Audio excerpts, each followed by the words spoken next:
Okay, mean median mode, पहले तो इसका बेसिक समझ लो कि मीन मीडियन मोड क्या होता है. ठीक है, mean is basically your average. ठीक है, व्हेन यू हैव योर हमारे ऑब्जर्वेशंस, अगर ठीक है ऑब्जर्वेशंस के वैल्यूज नियर अबाउट है, then it's very ideal that you take mean. ठीक है, if your observations are like you have 10 observations which has values like this. ठीक है,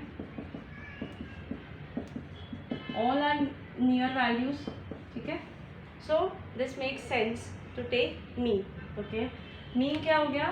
total of all the values upon total number of observations. So here you have basically this is your mean.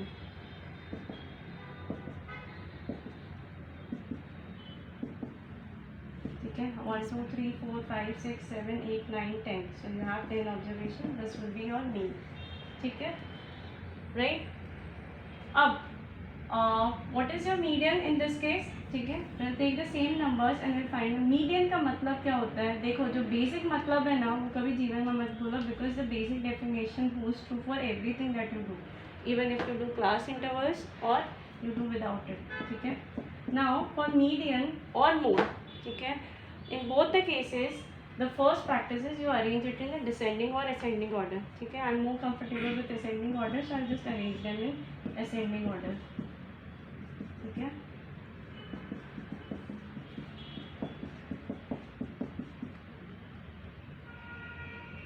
ठीक है. Now for median you have 10 observations.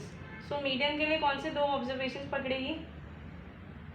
Middle value. You always, median means middle value. और median का क्या, ये तीनों को है ना सेंट्रल टेंडेंसीज बोलते हैं. सेंट्रल टेंडेंसीज का मतलब क्या होता है? द वर्ड इटसेल्फ से कि वी टेक सम वैल्यू के मिडल वैल्यू. तो हम लोगों को कुछ समझ में आता है कि हाँ इसके लगभग, हम लोग जब क्लास का एवरेज मार्क्स भी बोलते हैं, क्लास में 50 बच्चे हैं, तो अगर मुझे मैथ्स का पेपर बताना है कि परफॉर्मेंस कैसी हुई क्लास की, सो व्हाट वी से कि भाई एवरेज बच्चों लोग के कितने आए. ठीक है, and many a times when we talk we do not want to talk about the 2-3 people who are the outliers. या तो किसी ने लाइक पूरे क्लास ने 30-35 मार्क्स के आसपास स्कोर किया, 2-3 बच्चों ने 50 स्कोर किया, 2-3 बच्चों ने 0 to 3 मार्क्स स्कोर किया. why would I consider those students? ठीक है, I need to talk about maximum people. ठीक है, so I normally talk about the central tendency.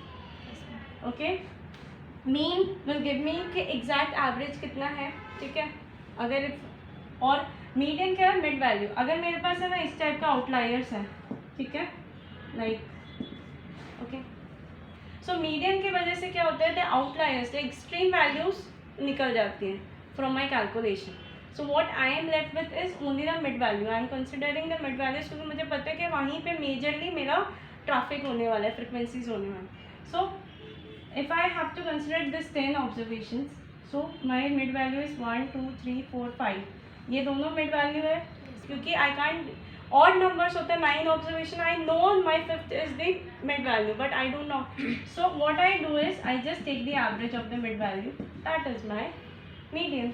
ठीक है, so the average of the mid values, average of the mid values that means 13-15 का average ले रही हूँ. तो मैं क्या करूँ? बेसिकली मैं एकदम बीच का कोई नंबर फाइंड कर रही हूँ.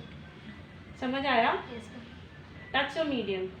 Okay, and mode is just a frequency. So what will be your mode here? Mode के लिए obviously I need some observation. ठीक है, वो clearly बताएंगे. ठीक है, so यहाँ 16 हमारा mode. So mode is mode का मतलब होता है most frequently occurring value. most frequently occurring observation. जब तुम मॉडल क्लास भी करते हो तो बेसिकली मोस्ट वैल्यूज कहाँ पे है ना मिलेगी, वो मॉड का मतलब होता है, मोड का मतलब होता है. ठीक है, so this are the basic definition. You will have to stick with the basic definition क्योंकि तुम्हारा ये तुम्हारे टेक्स्ट बुक में नहीं है पर वो 9th स्टैंडर्ड में है and board expects you to know this because they can give you questions related to these things also. ठीक है, so this is first thing. Okay, 1 second.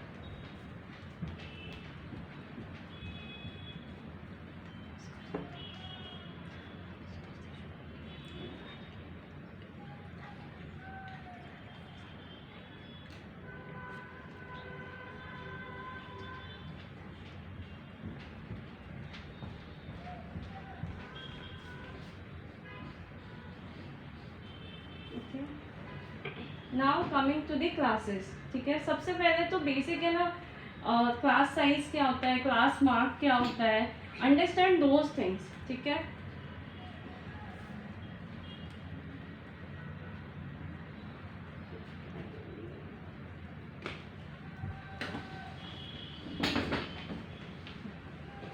जब तुम क्लास इंटरवल की बात करते हो, ठीक है, तुम्हारे पास जैसे 0 to 10, 10 to 20, I'll take a very basic class, ठीक है, and trying to understand what exactly is. So what I am saying is कि मेरा 0 to 10 मेरे पास बहुत सारे ऑब्जर्वेशंस हैं, तो मैंने क्या किया, मुझे सेंट्रल टेंडेंसी समझनी है, मुझे कोई मतलब नहीं है, why would I keep multiplying continuously, ठीक है, कीप एडिंग। सो मैंने बोला कि 0 to 10 में मेरे 3 स्टूडेंट्स हैं, मैं सपोज मैथ्स के मार्क्स गिन रही हूँ, तो मैंने बोला 50 मार्क की एग्ज़ाम है, 0 से 10 मार्क्स 3 बच्चों के आए, 10 to 20 मार्क्स मेरे 10 बच्चों के आए, 20 to 30 मेरे 15 बच्चों के आए, 30 to 40 मेरे 9 बच्चों के आए, और 40 to 50 मेरे 7 बच्चों के आए, ठीक है। सो मेरे टोटल स्टूडेंट्स कितने हैं, तो ये फ्रिक्वेंसी हो गया कि 3 बच्चों के 0 to 10 के बीच में आए, ठीक है। सो मेरे टोटल स्टूडेंट्स कितने हुए यहाँ पे, 13, 28 प्लस 9 37 प्लस 7 तुम्हारा 44, आई जस्ट मेक इट 8 45, ठीक है। So this is my sigma means summation, sigma the word this, इसका मतलब होता है समेशन, ठीक है। तुम एडिशन जो करते हो उसका मतलब ये होता है। तो ये फ्रिक्वेंसी का है, ये फर्स्ट फ्रिक्वेंसी, सो ये F1 है, F2 मैं बोल सकती हूँ, ठीक है। Don't get confused here, this is basically Fi, that means the summation of all the frequencies which is been given, ठीक है। अब 0 to 10 है और मेरे को यही टेबल मिला है, ठीक है। आई am not concern about individual marks of my students के, इन 3 में से किसने 4 मार्क लिया है, किसका 5 है, किसका 6 है, मुझे नहीं पता। So what will I do for my calculation, I take the mid value, mid marks, ठीक है।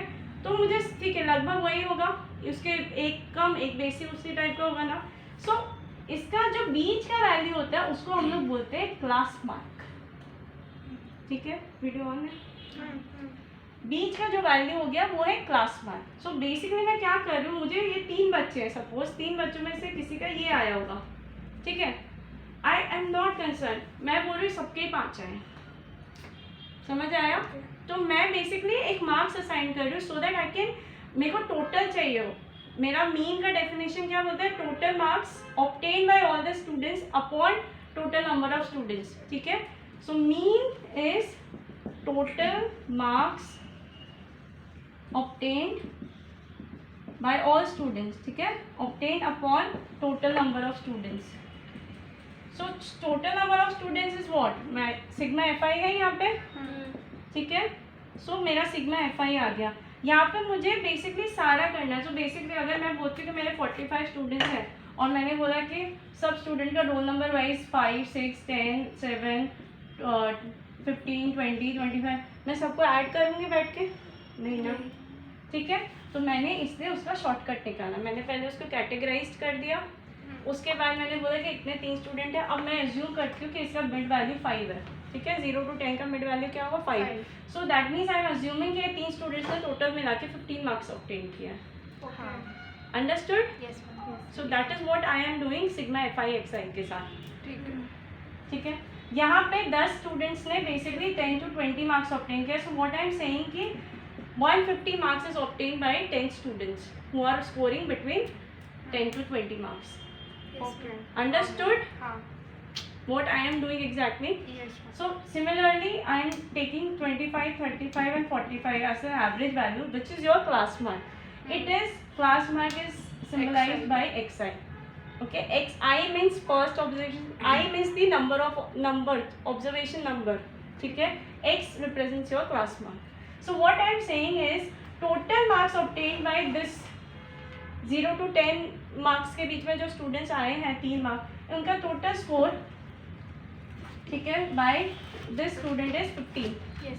So total score here is 150. Total score here is 25 into 15, which is 250. 250 plus 375. ठीक है, 375 होता है ना. 35 into 9. बोलो बोलो बोलो बोलो बोलो. 315. 45 इंटू 8 360, ठीक है, हो गया। ये हो गया तुम्हारा बेसिकली आई एम सेइंग कि 20 to 30 मार्क्स के बीच में 15 स्टूडेंट्स फॉल करते हैं and if I have to say कि what is the total score by these students 15 students I would say they have scored 375 उसी के आसपास आने हैं मिला जुला के, है कि नहीं। सो हमने उसको अप्रोक्सीमेशन ले लिया so that I can understand what is my average marks of the class. Understood? I am just trying to make my calculation simple if I I'm putting the entire information in class interval form, ठीक है। So now this is what? This is sigma. What I have done is I have done fi xi. So I can say this is sigma fi xi. Sigma fi xi मतलब f1 x1 plus f2 x2 plus f3 x3. Understood? Yes ma'am. So अब मेरा ये क्या denote कर रहा है? This is actually denoting the total marks which is obtained by my students, which is लगभग उतना ही होगा। तुम इंडिविजुअल टोटल कर दो या तुम क्लास इंटरवल के साथ टोटल कर दो, लगभग उतना ही आना है कि नहीं है। 10-15 मार्क का ऊपर हेर फेर होगा, उससे कोई फर्क नहीं पड़ेगा तुम्हारे एवरेज को, ठीक है। So this is your sigma F I X I. Now you understood the formula. Sigma F I X I का मतलब क्या होता है, सिग्मा एफ आई का मतलब क्या होता है, ठीक है। तो further simplify this we go for step deviation method, ठीक है। स्टेप डेविएशन मेथड में यहाँ पे तुमको लिटरली मल्टीप्लिकेशन में भी डिफिकल्टी है, दो these were simple numbers, numbers will be difficult, ठीक है। सो मेरा यहाँ पे कैलकुलेशन एक तो मल्टीप्लिकेशन करो, उसके बाद फिर इतने सारे कॉम्प्लिकेटेड नंबर्स का एडिशन करो, it will take time. But when I use step deviation method my calculation becomes really like on the tip, मुझे कुछ नहीं करना पड़ता, इट इज सो ओरल, ठीक है। So that is why to simplify your calculation we go for step deviation method and the other method which is cancelled for your exam, that is why I am not showing you that new method, ठीक है। It makes your simple even simple. यहाँ पे tense में आएगा तुम्हारा calculation, वो तो तुम्हारे वंस में ही लेके चला जाता है कैलकुलेशन, इट्स सो इजी, ठीक है। Finally you have understood the meaning of this class interval, ठीक है। आई विल ब्रिंग सम, ठीक, 1 second.